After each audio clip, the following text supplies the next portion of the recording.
ഒരുനാൾ നബിയും അബൂബക്കർ സിദ്ദീഖും ഒരുമിച്ചവർ സൗദുഹയിൽ പ്രവേശിച്ചു. സിദ്ദീഖുൽ അക്ബറിൻ മടിയെ തലവെച്ചു. അന്ത്യപ്രവാചകൻ നിദ്രയെ പ്രാപിച്ചു. ചന്ദ്രവദനം കണ്ട് സിദ്ദീഖൊരു പുഞ്ചിരി തൂകുന്നുണ്ട്. പുഞ്ചിരി തൂകുന്നു ചുറ്റിയിരുന്നു കൊന്നു ഓരും പഴുതുമടയ്ക്കുന്നു. പഴുതും നടയ്ക്കും വംശീയത്തുണ്ടില്ല പാദവീരനെ കൊണ്ടമർത്തുന്നു. ആകെപ്പടച്ചോണ്ട് മുത്തായ ആദരവായ റസൂലുള്ളാഹ് ആരാധനയ്ക്കർഹനീയനാണെന്ന സന്ദേശം നൽകിയ നൂറുള്ളാഹ്. മുത്ത് റസൂലുള്ളാഹ് സുഖമായുറങ്ങുന്നു. മുഖം കണ്ട് സിദ്ദീഖ് സന്തുഷ്ടരാകുന്നു. മൂർത്തമ്പം ഉന്നുടൻ കാലിൽ കടിക്കുന്നു. മൂർജിച്ച വേദന സിദ്ദീഖിലേറുന്നു. നബിയെ ഉണർത്തിയില്ല. സിദ്ദീഖിന്റെ വേദന മാറുന്നില്ല.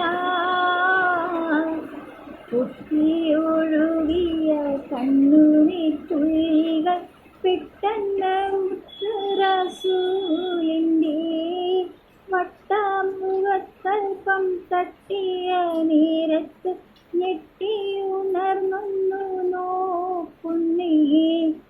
ആകെപ്പടച്ചോന്റെ ആദ്യമുത്തായ ആദരവായ റസൂലുള്ളാഹ് ആരാധനയ്ക്കർഹനീയനാണെന്ന സന്ദേശം നൽകിയ നൂറുള്ളാഹ്.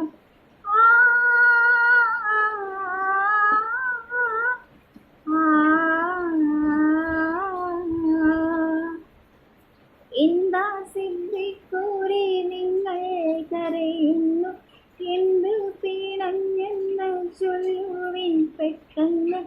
എൻ്റെ മനതാരിൽ വേദന തിങ്ങുന്നു.